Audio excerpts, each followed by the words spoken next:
कराची की शराय नूर जहां पुलिस का कटी पहाड़ी पर दीर कॉलोनी में छापा बदनाम ज़माना मनशियात डीलर अबरार उर्फ टाइगर को गिरफ्तार कर लिया गया। SSP सेंट्रल का ये कहना है कि मुल्जिम इंतहाई मतलूब मनशियात फरोशी की फहरिस्त में सर फहरिस्त था।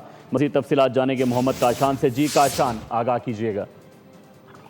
जी बिल्कुल, देखें शारा नूरजहां पुलिस की जानिब से कटी पहाड़ी के इलाके में छापामार कार्रवाई की गई है। जबकि छापामार कार्रवाई के दौरान इंटेलिजेंस रिपोर्ट में लिस्टेड मंशियात फरोश हाई प्रोफाइल मुल्जिम अबरार उर्फ टाइगर को गिरफ्तार कर लिया गया है। पुलिस हुकाम के हवाले से बताना है कि गिरफ्तार मुल्जिम की गिरफ्तारी के दौरान जो मुजाहिमत हुई पुलिस को सामना करना पड़ा, जिससे मुल्जिम को गिरफ्तार कर लिया गया है। मुल्जिम के कब्जे से असला मंशियात भी बरामद करके पुलिस की जानिब से मुकदमा दर्ज करके मजीद तफ्तीश का आगाज कर दिया गया है। जी बहुत शुक्रिया मोहम्मद काशान, आगाह करने के लिए।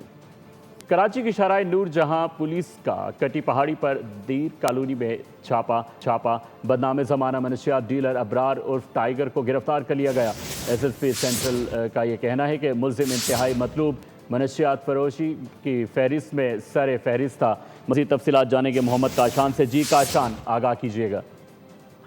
जी बिल्कुल, देखें शारा नूरजहां पुलिस की जानिब से कटी पहाड़ी के इलाके में छापामार कार्रवाई की गई है। जबकि छापामार कार्रवाई के दौरान इंटेलिजेंस रिपोर्ट में लिस्टेड मंशियात फरोश हाई प्रोफाइल मुल्जिम अबरार उर्फ टाइगर को गिरफ्तार कर लिया गया है। पुलिस हुकाम के हवाले से बताना है कि गिरफ्तार मुल्जिम की गिरफ्तारी के दौरान जो मुजाहिमत हुई पुलिस को सामना करना पड़ा, जिससे मुल्जिम को गिरफ्तार कर लिया गया है। मुल्जिम के कब्जे से असला मंशियात भी बरामद करके पुलिस की जानिब से मुकदमा दर्ज करके मजीद तफ्तीश का आगाज कर दिया गया है। जी बहुत शुक्रिया मोहम्मद काशान, आगाह करने के लिए।